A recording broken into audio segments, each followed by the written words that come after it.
Welcome to Alex Nanny, the Real Women of Vacation Rentals. I'm Alex, And I'm Annie. and we are joined today by two very special guests. We have Jason Sprenkle, who is the CEO of Keydata, and Jacobie Olin, the president of C2G Advisors. So good to see you guys today. Yeah, great to be here. Thanks for having us. Thank you. Yeah, so I was not able to go to the exec summit conference. I'm not sure we're calling it forum summit, but you guys did a presentation there. And so we wanted to have you come on and kind of dive into that a little deeper. But before we get started, most people know who you are, but why don't we just do a round of introductions, starting with you, Jacobie. Tell us a little about yourself, and then we'll go to Jason. Yeah, sure. So I'm the president and managing partner of C2G Advisors. I'm probably one of the unique ones in this industry where I was born and raised in this pirate industry in the late 80s. So I grew up like stripping beds and taking trashes out as a child, possibly breaking some child labor laws down in the Panhandle of Florida. So fast forward many years, I kind of got sucked back into this industry in 2017 and really been doing strategic consulting and M&A advising, specifically here in the short-term vacation rental industry. Super bullish on the growth of it. Well, and it's no surprise that you were sucked into it very early because we all know your dad, Jim Olin, and we actually just had him on the show for the OGs of the Panhandle a couple months ago and got to hear a lot about those days. I almost feel like I was right there with you, but definitely a lot of history down there. And that's cool that you got to see it from such an early age because most people definitely don't start in vacation rentals that young. Sure. Jason? Yeah, so speaking of old G, I got a lot of gray hair. I've been in the vacation rental space for probably 20 years down here in the Panhandle and worn a lot of different hats. Was originally on the development side. Ended up running a company called 360 Blue down here at the beach, which we ran for 15 years. And then have spun off two software companies, the latest of which is Keydata. And we're essentially a data aggregator. We're a co-op data play where we work with property managers to put all their data in a pile and spread it back out in ways that hopefully helps them make better decisions. I would still be in the vacation rental business as an operator, but Jacobie was kind enough to sell the business for us. So we blame him for your exit, huh? That's Stepped on that grenade. Thank you, guys. It's great backgrounds and just a lot of knowledge sitting with us here today. So we're excited to dive in and just kind of get an update. That's where we'll start of what you're seeing on the acquisition side. I think things have changed significantly since a couple years ago when some of the largest legacy providers in the space ended up selling and just really completely surprised everybody when those news stories kept hitting. But curious to hear your take on what things look like in 2024. I'll start out with this one. So it's crazy now that we are 4 years out from COVID. The start of that is just like mind blowing. But what happened was like second half of 2020, really all the way through summer of 2022. Like it was just gangbusters. The industry was crushing it. I don't have to tell too many stories on that, but with that as well, M&A was at its height. There was so much investment in the industry. The industry was looked at as sexy from public and private companies alike. And it was crazy. Just like what you said, Alex, like all these legacy companies were getting rolled up. New companies are getting rolled up. There was a lot of M&A activity that happened. Then 2023 happened, which was, I call kind of like the come to Jesus year, the normalization of the industry. We fell off those heights some, and every metric being looked at was kind of bad comparing it to prior year, because that's typically how companies compare themselves. What had happened was so many of these serial acquirers that had been acquiring, they had done it at kind of the top of the mountain peak acquisition. Even if these acquirers didn't lose any properties during the transition, and I don't need to speak to that, but even if they didn't lose any properties, the acquired EBIT just from everything coming down and expenses going up was probably down 5, 10, 15.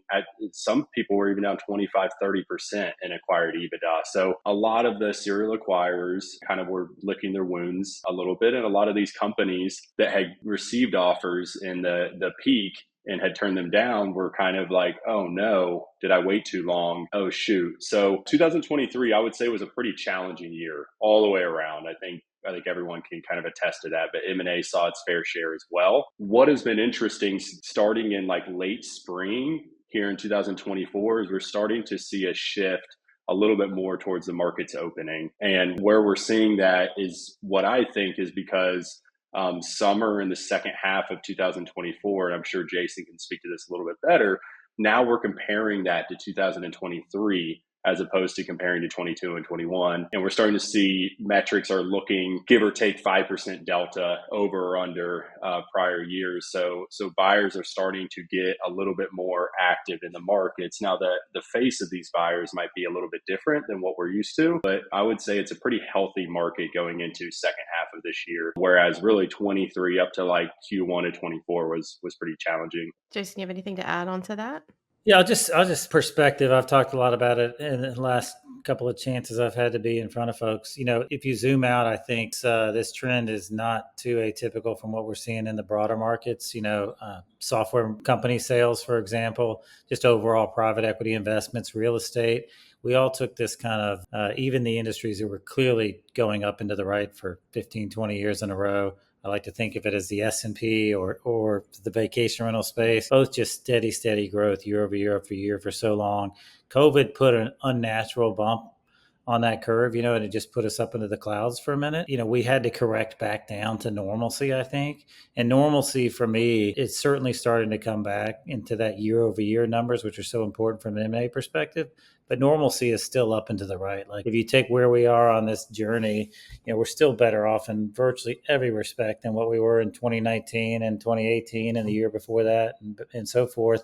It's just we're down kind of in a year over year dynamic, but so many other industries are too. Like you look at valuations just from private equity in general on any software company, like a Keydata type of company. I mean, for those same 2 years, like it was so frothy. It was frothy for M&A and short-term rentals, and it was frothy for software and transactions in general. You just had money, being poured out of these funds into companies. The multiples were dreamy, so to speak. And so adjusting back to where we are now doesn't feel to me like a 2-year drop. It just feels like a return to kind of normal M&A activity, normal metrics, normal vacation rental metrics. And so I always think as we look at particularly the last 2 years and kind of this leveling out, it's real important to zoom out and keep that perspective. A lot of people entered the space within, and Jacobie, you touched on it, like people bought at the height or they sold at the height. So like some people got out at just the right time and they're golden, and some people bought and they're kind of trying to figure out what that looks like. But there was a lot of people that entered the space like as new people in it, like had never been in it before. And so I wonder, are you seeing some of those that thought that they were going to get in at that peak when it was sexy and everybody wanted in it, and they dreamed of being able to sell now, and they're kind of second guessing what they did and trying to figure out like how I get out of it now, because it really wasn't something they had the interest in being in it long term? Yeah, so we saw, so definitely on like the home acquisition front, for sure, like buying Airbnbs and stuff. In terms of like either starting short-term rental companies or Airbnb companies or co-host or whatever we want to call all these different models, there was an influx of entrepreneurs that came in during the go-go days. And a lot of them came in honestly from like watching influencers like YouTube and TikTok. It's wild how many calls I have with these groups now that are like, I got in with this person, but that's neither here nor there. A lot of them that came in, they actually came in with the thesis of adding inventory, and they're actually like weirdly good at adding homes or adding condos or yurts or whatever the case the inventory type is in that market. However, they did not understand how operationally intensive and wild this industry is. So I constantly have those calls with people like, oh my goodness, this is way harder than what I was sold Right. on this course and whatever influencer or whatnot. So yeah, so we have a mixture of some of those that are trying to get out, and others that are just like, hey, we're at 40 units in a year. Like, can you point us in the right direction of like, what do we do? Or at least they're asking. Yeah.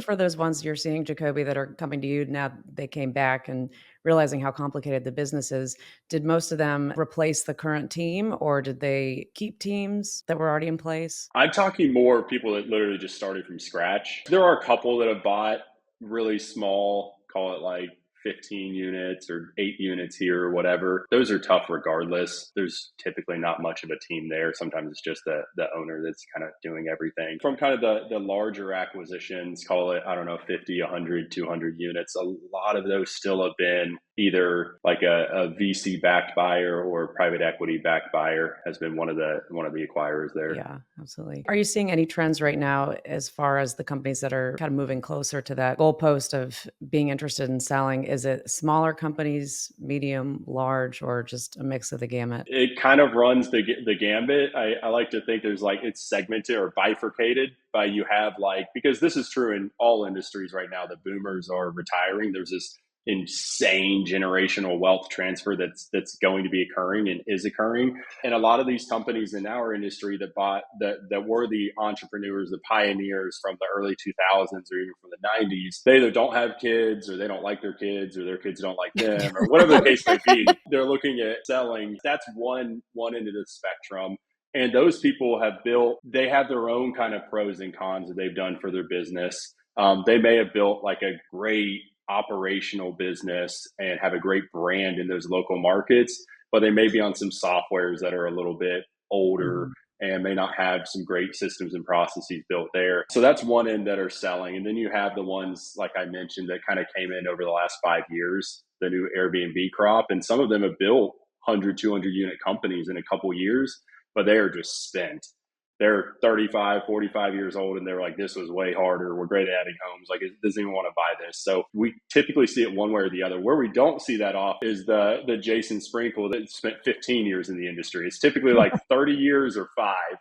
Interesting. Yeah. Yeah. Bit too early. Yeah. Anytime like you're seeing a big spike up in value or a big spike down in value, it seems like it may have stagnated some of the M&A transactions because the gap between buyers' expectations and sellers' expectations get a little separated. And is it right to assume, Jacobie, that as we get more into kind of a normal flow where year over year looks like a little less movement, do you expect a little bit more M&A? I do. Yeah. I think that exactly what Jason said, like the delta between expectations was very wide. That gap was in 2023. So this normalcy just makes M&A happen better because expectations are within a box or a range that typically buyers and sellers are both reasonable on. So one thing that we see a lot of on LinkedIn and specifically kind of Instagram and those influencers, if you will, is that there's this notion that you can build this empire, this Airbnb empire, and that's what they call it.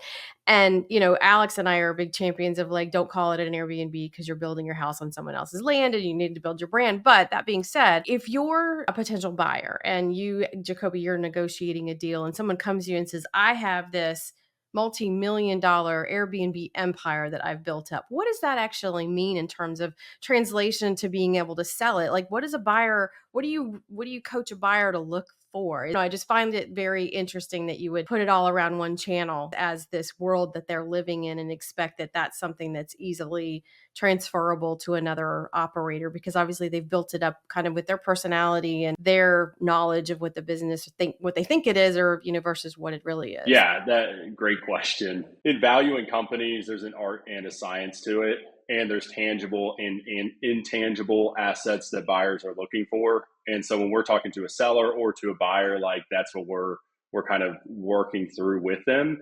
And one of the components that I think you're hitting on is the kind of the booking channels and how that looks. And the vast majority of buyers, they want to see sellers that are on a diversified distribution network or platforms. They don't want to see a seller that's too beholden to any platform, including direct bookings. So typically it runs the gambit, but like if someone's like 30 to like 70%, anywhere in that range on everything, great. If they're getting like 80, 90% on any booking platform, buyers either see that as like, if it's direct booking, then they're probably leaving money on the table. So it's potentially a lift play for a buyer. Or if it's Airbnb or Vrbo, mostly Airbnb is where you'd see it, that might lower the purchase price or have less interested buyers, less quantity of buyers interested. How important is the brand in all of this too? I mean, how strong the company's brand is, how is that calculated within these calculations? Yeah, that's one of the art components of the deal. There's not like a dollar amount like, hey, 68% bookings and whatever is you get an extra multiple. Brand is super important. And I think brand is more of an output than an input. So where you actually see brand in like data that's looked at is like net growth rate or churn rate, employee retention rates, leadership team, Google reviews, OTA reviews. So a lot of those, brand is this like overarching word, and I think brands are awesome to be built, but like the ways that they're kind of looked at in a little bit more of like a analytical approach is kind of how is this company doing over the last couple of years. So yeah, so a stronger staff, more longer term homeowners, great guest reviews, like all of that stuff are going to be great functions of a company. More the foundational pieces of the business versus brand perception out there in the marketplace. So far, I don't think anyone has cracked the national brand code. And I know a lot of people want to, and I hope someone does, but I haven't seen that happen yet. So if I was giving advice there, I'd focus on some of those foundational components and let brand follow that. And one of the things Jacobie taught me is that there's definitely a threshold at which you move from kind of a collection of properties, to your earlier question about an Airbnb, empire, which throws off all kind of red flags, I'm sure, where you have like a business, right? And the business side, and Jacobie taught me some rules of thumb, but kind of like that 50 properties, maybe $1 million EBITDA threshold is a good rule of thumb, I think, below which you have contracts, you have relationships, you have some revenue, but above that, you start to have kind of this multi-year predictability of a business, right? And we talked about it down at Verma Exec, but the components are really EBITDA and multiple. And you put those two together and you figure out roughly what your business is worth. But you've got to get to that threshold level where I have a business that has some predictability in terms of what revenue is going to look like for the next 6 months or next 2 years, based on historically what it's looked like. And I think you got to kind of get to that threshold before you can create that predictability, because EBITDA is simply how much you drop to the bottom line, right? After some adjustments. But the multiple is where you really start to play around all the things that you reference, right? Like, so if I'm buying a business, if I'm buying Alex and Annie, right, and I'm trying to determine, do I want to pay 2 years worth of revenue for it or 7 years worth of revenue for it in my multiple? I've got to think about, well, what's the likelihood that I'm going to make my money back in that 2 years or in that 7 years? And the data points that Jacobie and I are kind of trying to press to the industry to pay attention to earlier than later are the data points that a buyer wants to look at to say, like, well, what's going to help me guess or make an educated decision about what that business is going to do in terms of paying me back? Like, what's its churn rate? How leaky is the bucket? What's its growth rate? How many units are they adding every year? Right? What's the strength of the brand, but only to the extent that that's reflected in like their booking rate and the reliability of the revenue and the reliability. They're trying to make an educated decision of, if I buy this business, what is the likelihood that I'm going to make X number of dollars over X number of years? And so the more of those data points that you can understand from people like Jacobie and set as your targets, and the earlier you start tracking them, I think the better you're going to be. That's really what we were trying to hammer home. Is I think Jacobie will tell you that 9 out of 10 people that he sits down with realize at the table kind of a lot of the things that are critical to the valuing of their business. And they wish 7 or 8 years ago, even though they didn't know they were going to sell then, that they had put those targets in front of them and started to chase after them intentionally. That's great. I would just add on to that if you want to buy Alex and Annie, I'm happy to represent them. 7 multiple of revenue is bottom line. We're looking for 10, but go ahead. Yeah, exactly. Very high multiples here. I think you hit the nail on the head there, Jason, all of it. And it's really the old adage of like begin with the end in mind, or like be proactive, not reactive. Like companies like hire us and we'll come in and we'll try to like set them up to be focusing on certain metrics and KPIs and stuff of that nature. And like, but it's a lot. It's overwhelming to a lot of these companies, and they're wearing 10 hats and doing 10 different things. So I think Keydata, Jason said they were coming out with that like now it's going to have a lot of those actual KPIs and metrics that will just automatically be showing up, which is what is needed and great for our industry that now they're doing that. And it's just another thing that's going to help these companies be able to kind of measure their performance. Now, on the flip side of that, and I think Jason mentioned this at Verma Exec, now the metrics and KPIs are there for everyone to see. All the buyers are going to want to see those reports as well. Whereas in today's market, like a lot of it hasn't been there. So like we're trying to go through raw data and like make some assumptions and stuff of that nature. But now in the future, it's going to be there for everyone to see. The mirror is going to be there. I think they owe you, Jacobie. Like, the ability to know whether it's something as unexciting as churn, right? The ability to know, like, okay, that's a target that I'm going to be judged on when Jacobie sells my business. So I'd like to know where I'm at today.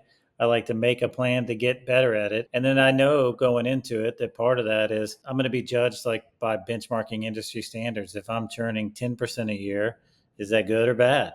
And the world's going to kind of know what the standards are. So look, for those that are building great businesses and that are focused on the right targets, I think it's an opportunity to set yourself apart. The one thing I've learned is like the fact that the targets are out there does not mean that most people are going to follow them. I still think you'll be surprised that if you get up in the morning and really get after the things that matter, you're still going to find yourself in a pretty unique class of folks that are really hustling and chasing it and are able to kind of maintain that focus. It's so easy, as you guys know well, to get up and focus on the turn that's in front of you and the phone call that's ringing and the guest that needs their ice maker fixed. It's hard to sit down and say, hey, let's plan for these targets that we know we're going to need, even if they're 4 or 5 years out, and to really have the discipline around your business. And I think those companies will set themselves aside. Yeah. We'll be back in just a minute after a word from our premier brand sponsor, Hostaway. Buying a new property management system can be a daunting task. We get it. Researching, implementing, and onboarding new software can be time-intensive and costly. And there's always that lingering fear that the product might not deliver on its promises. But for short-term property managers, there's a game changer in the industry. That's right. Hostaway is the fastest growing and top-rated property management system for short-term rental property managers. And for good reason. Hostaway doesn't just streamline your operations, it makes you more money. Thousands of Hostaway users have quickly realized their return on investment with profitability boosting features like increased bookings through multi-channel distribution, cutting out commission by driving guests to your own direct booking website, and increased revenue per reservation through offering tasteful upsells.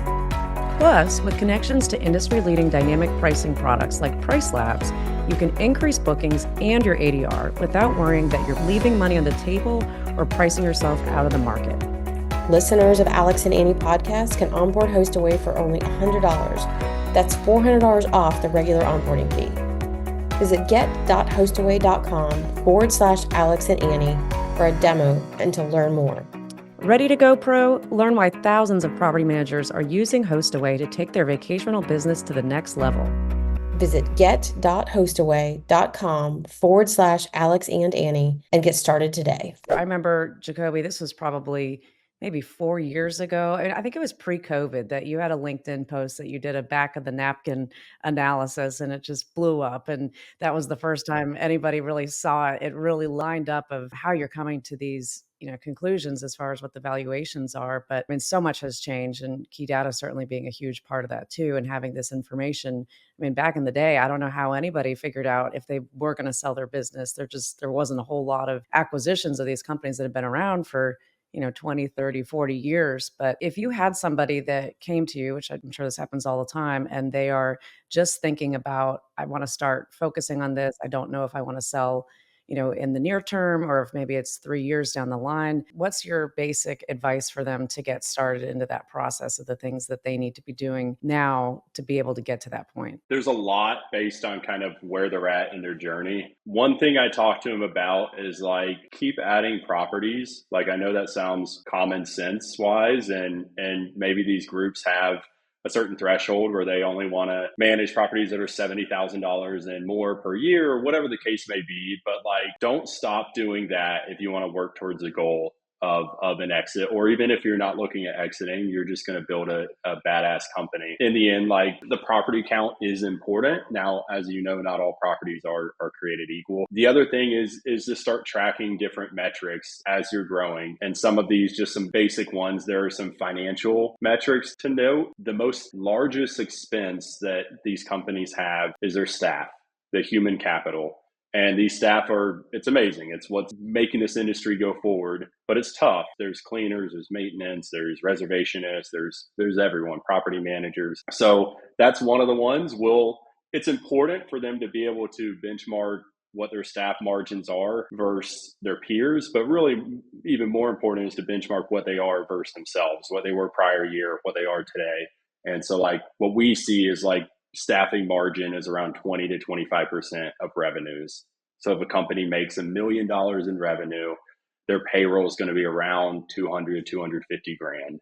So like step one, go see what your payroll margin is. If it's way higher than that, say it's 500 grand, then a flag comes up. It doesn't matter if it doesn't mean necessarily it's a red flag, but it's something's going on. Either just invested a lot for your next phase of growth, or you're overpaying your staff, or it could be the other way around. Maybe you're at 100 grand of payroll and it's like, hey, you need to staff up or you're running a little lean. So staffing metrics, super important. The next one I always preach to focus on as you're growing is pay attention to your units gained, units lost by month. And so what falls under that is your churn rate and your net growth rate. And now Keydata is going to be doing that, automating that, which will make that a lot easier for these companies. But going a step further, like notating reasons why properties are leaving and properties are being added can really help you find, like you said, a leaky bucket or some reason way earlier. Because we see so many companies 6, 9, 12 months later, they're like, oh my gosh, whatever, X, Y, and Z employee was having all these homeowners leaving. I didn't find out for almost a year, whatever the case may be. That's important. All 200 unit companies do not have the same growth pattern. So going back to like building the story that you want to tell, right? So you can create the predictability. So if you've got two companies that are at 200 units, but one of them has been steadily growing 15% quarter after quarter after quarter after quarter, then when somebody buys that company, they can look at that historical trend and they can say, wow, this is like clockwork. I know if I buy this business, I can add 20% per quarter versus somebody who's got this erratic growth and loss. Yeah, so you don't want to just be at a point. You want to figure out from Jacobie, like what are the 10 things that I'm most likely to get measured on?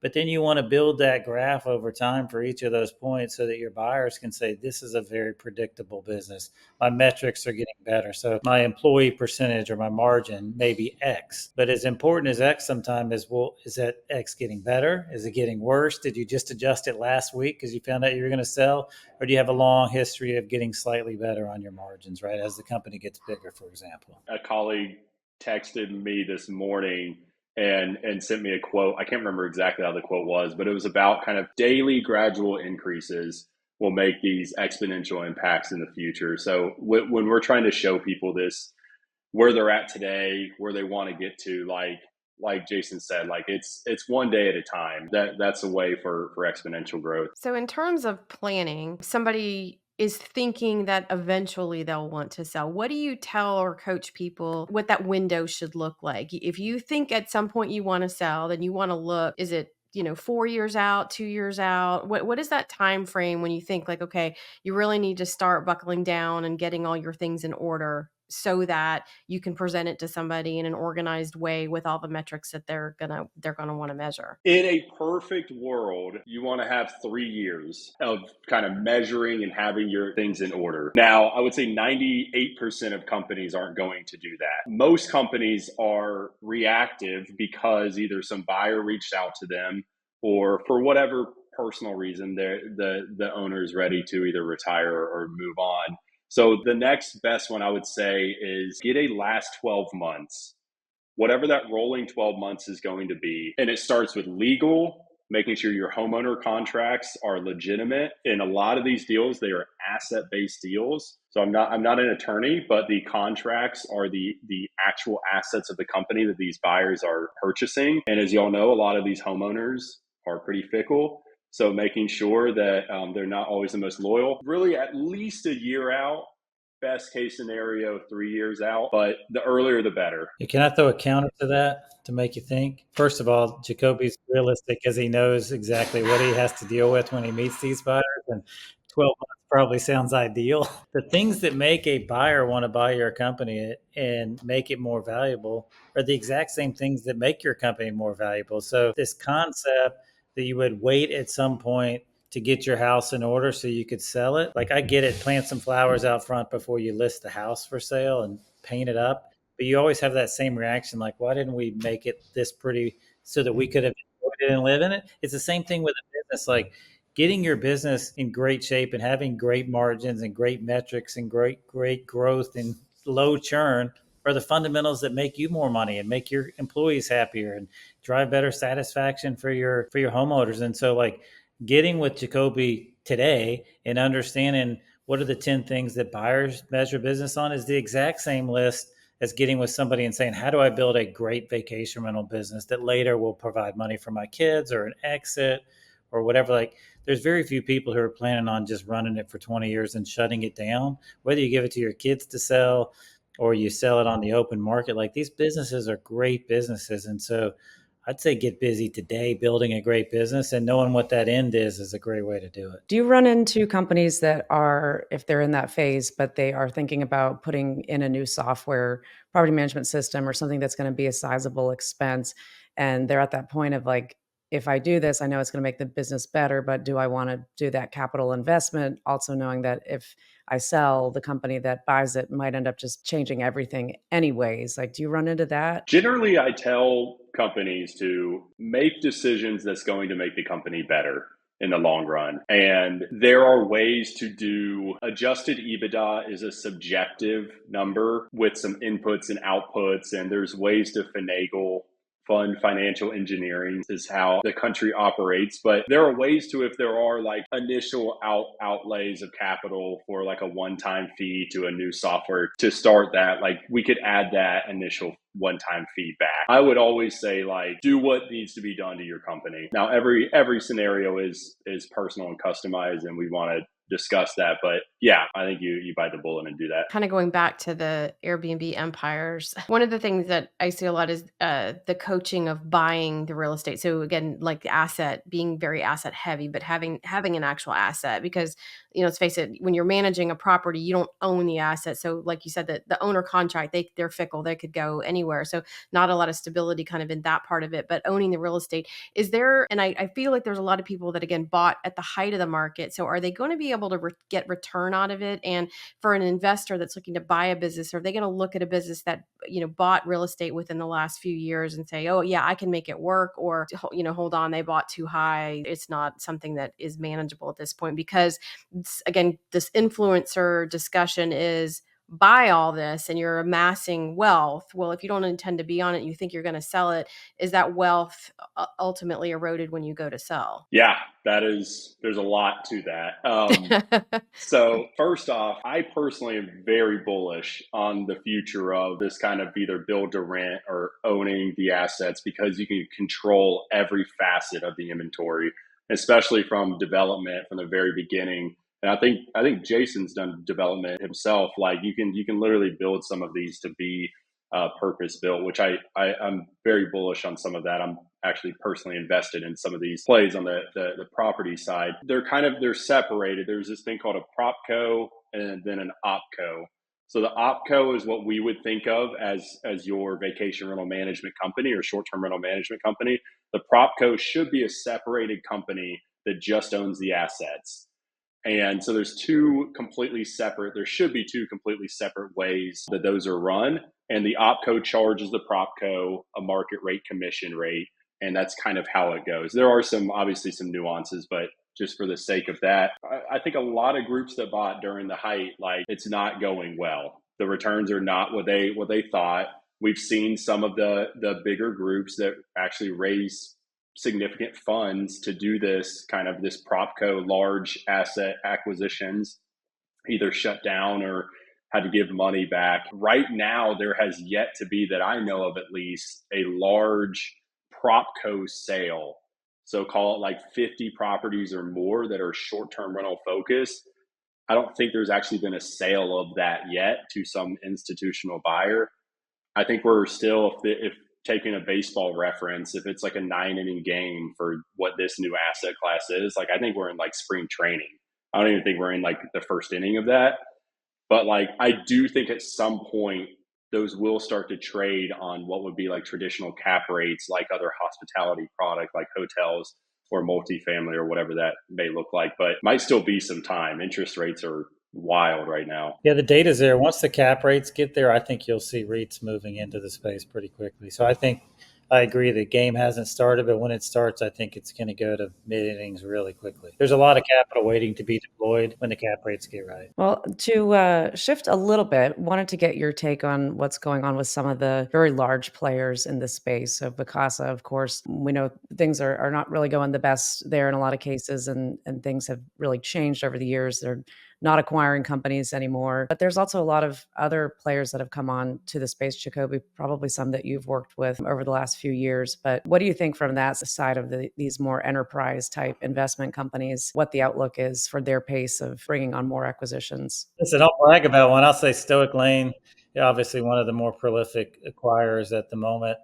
On the acquisitive side, very bright team, really coming at this thing from a different angle. I know Jacobie sees it from the M&A standpoint. I see it more from the operating standpoint. But a lot of these organizations, from V-Trips to Town Bank, Village, Stoic, the organizations are maturing quickly internally. You've got a lot of these guys that are very good at making money and have very deep teams that are kind of non-traditional players in the vacation rental space. So for me, it'll be very interesting to watch how these operators kind of tackle these things from a tech-enabled or just a business-enabled, data-driven side, as opposed to kind of your traditional organic vacation rental company who kind of blossom from what's off, family company into a growing business. So I'm excited to see which ones continue to buy, but I'm really excited to see how these operational units like Stoic start to make an impact, or Real Joy, Village. I agree with all of that. Like, I think this goes back a little bit to the brand question, Annie, that you had asked earlier. Like, I think it's hard to try to run one brand in the U.S. and it may be impossible. I'm not sure, but so far it's been proven that it hasn't been proven to work. So what we have seen is we've seen some of the ones that Jason just mentioned, and there are others trying to get into the industry right now that are doing this play called a house of brands play. And with that, they're kind of doing the opposite of a one brand. So with that, everyone's slightly different in what they centralize or what they combine, but essentially they're acquiring strong brands in different markets and kind of like, hey, let's not touch something that's working well. Like, who would have thought? And then as they're growing other brands, so they're kind of brand agnostic a little bit, the actual buyer is. But as they're acquiring other brands, like, there can be some like shared competitive advantages that one brand may be really good at like proactively adding inventory, and another brand's really good at marketing, and another brand's really good at their tech. And so they can kind of share that amongst the different brands, how that works. And there's a little bit of centralization that we've seen that has worked from like maybe some HR or accounting, some of those back office functions. But yeah, I think it's going to be interesting to see how the next 3 to 5 years looks with some of those like house of brands type of plays. So do you see that, again, just like Vacasa is really the only big one that we can point to, like,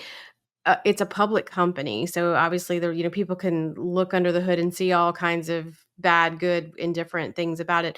Is it affecting the perception of a potential buyer or investor as to how they want to come into the business, saying like, okay, I think to your point about the branding, like trying one brand for multi markets is hard, and nobody's figured out how to crack that code. But are they being used as something to say like, no, I'm not going to go in this business right now until I see how it shakes out with them? Because again, public, a lot of eyes. I always say like, we want them to succeed. That doesn't mean they're going to, but you want to root it on because it's good for the business. But ultimately, is it good for the business? I mean, is it okay to have them fail? Will that affect us down the road? We talked about this a little bit at the executive summit. Like Vacasa, you're right. They're the window into our industry from the investment community. And we all in the industry, we can have whatever feelings we have about them, or we may know certain things where some companies are similar, some are different. But like from the outside, like, to be honest, a lot of these investors, they invest in tons of different verticals. So they see Vacasa, they just think that's what every company is like. So I would agree with you. Like, I want them to succeed. I think as a industry, we want them to succeed. Now, what does success mean? I think that definition is slightly different for everyone. But in terms of like outward investors, kind of the two main negative conversations that I have with some of these investors that are asking about the industry is about profitability based on what they see, and then about regulations, because that's the other part. Like, you'll see this whatever news journal will come out with this anecdotal story in this one town in and they think the whole industry is going to get regulated away. So like those are typically two of the kind of negatives that we're having to kind of educate investors on. I love Vacasa though, when you get to like the Away Day and V Trips and Stoic or Monarch, like you've got good solid profitability out there. The only one I worry about, curious for your opinion on, is the old kind of arbitrage lease type setups like Sonder. Where do you see those heading? I'm hearing clouds. I've met some badass arbitrage hustlers in these urban markets across the country. It is wild. And I've seen behind the curtains on some of these, and they're like pretty dang profitable. However, they're not sellable. Will that be the case in a couple of years? I don't know. I don't want to speculate too much, but like right now, if they're doing good at scale, I would not want to be part of any of those companies, to be frank. That's a really interesting perspective. I don't know that we had talked about, and we do talk about the arbitrage model occasionally on the show. But yeah, the fact that you don't have anything to sell, I mean, that's a pretty strong detractor of if you're deciding which direction you're going to go in this industry. But yeah, we've seen the same thing. Some people are monetarily doing very well, but then they can be quickly not doing well. And if things start continuing going down, they can get into really big problems very quickly. Well, the issue was that there was just so like VCs got involved, which means greed got involved. Well, greed got involved first. VCs put a lot of money into these companies, and that this happens traditionally in Silicon Valley and in startups to go grow, blitz scale, grow, sign these leases. And then what happened was these landlords and owners of these multifamily buildings and developers, they found out about this. And so they started doing RFPs and getting all of these groups that have raised hundreds of millions of dollars to compete against each other to bid up the price per square foot. And these groups were signing 5, 10, 15-year initial term triple net leases. Price per square foot's 25, 50, 100% premiums higher than what a normal long-term tenant would sign. And it was just unsustainable with escalations and all of that. And it happened in the co-working space on a level that was a magnitude greater. Like WeWork and Industrious, 10 times larger than Sonder. Pretty much every metric you want to look at, but the business model is the same. That's what frustrates. Like for me particularly, I don't want to speak for everyone else, but like for me, I see that having come from the business, and it just, those are the ones that get the attention. Those are the ones that are like become the influencers, and it's not a good business model. And we've seen some people that are just like, yeah, making $1 million. And Alex and I have the joke about it, is like, make $1 million by Wednesday, have a Bentley by Saturday. But it's like they're out there and they're living this lavish life, and that's what these influencers want to portray. And so people are like, oh, I can do this, and then they find themselves so far in a hole that they've ruined their future. They've leveraged everything that they have. And so there's got to be some sort of balance. And I think it goes back to overall, it's like, how do we as an industry ensure that if people want to get in on it, they're educated from that first unit all the way up, whether they scale to just 5 or the 5,000, it's like they have the access to information. So I think, Jacobie, what you are doing to be able to talk to people about what's really important from an investment standpoint, and then, Jason, from what Keydata does, to be able to give them data points to look at and know what data points that they are going to have access to. It's so important. And I think a lot of these people that are just entering, I think about when I first entered this space back in the late 90s, we didn't have any of this information. It was just literally like going, can you get 10 units? Can you get 10 people to give you their properties to rent? And now there's just so many things at play, and there's access to it. We just need to make sure people know where to go get that information. So I think it's incumbent upon us on the side of the business to open it up to everybody. Well said. You know what's sexy to me are these good old fashioned property management companies. They're great businesses. I love it. Yeah. Family businesses. Their kids don't want to make the beds. That generation doesn't want the business. But a lot of times, as Jacobie joked about at the beginning, but there's a huge opportunity to build wealth through these businesses, as Jacobie's seen firsthand. Like the old fashioned build them slow and build them strong and offer great guest services builds one hell of a business that these people should be proud of. It's been fun. Absolutely. I remember talking to Sarah Bradford, talking about her selling her business. And she said, the first thing she thought was, let's ask the kids. And they were like, oh, hell no. Like, don't want anything to do with it, because they had been like Jacobie. They had been in it since they were kids. And they were like, this is not what I see for my future. But again, they built an incredible business, and they were able to exit with a plan and, you know, very thoughtful support of that plan and do well for it, but still part of our business. So you're absolutely right. I mean, these businesses are wonderful businesses, and we need to do more to support them being successful. Absolutely. Tried and true. It's a good business model. We're For sure. fortunate to be in an industry that one is pretty profitable in terms of these building a sustainable business. Like we see margins around 20 to 25%, which is very nice. And then secondly, like there's buyers. Like there are industries where like there aren't many buyers out there. So like you're kind of stuck building cash flow businesses. So like we're in a great industry. Obviously it has a lot of challenges, but I'm very bullish on the future of this. Absolutely. Well, thank you guys so much for joining us here today. This has been great, and it'll be exciting to see where the rest of the year goes. And I'm sure that we'll get to hear your update this fall at VRMA International and hopefully at DARM as well. But thank you again so much for sharing your insights with our audience. Always a great presentation and a lot of great information. Thank you for having us. Thank you for the opportunity. And a reminder, if you want to know how to build a great business, call Jacobie and he'll tell you where it's going to end up. So you might If you need to find out your metrics, call Jason. Yep. And apparently we all need to create a TikTok, be TikTok influencers or something. I love That's it. I want to see Jason on TikTok. That'd be great. Well, you'll be on there with one of these reels from our episode, so get ready. If anybody wants to get in touch with you both, what's the best way to reach out? Maybe each of you give a contact method. My email, my first name, Jacobie at C2G Advisors.com, or you can go on our website or LinkedIn, DM me. You can just hit me on TikTok. No, I'm just Jason at Keydata-dashboard.com. Pretty boring. Awesome.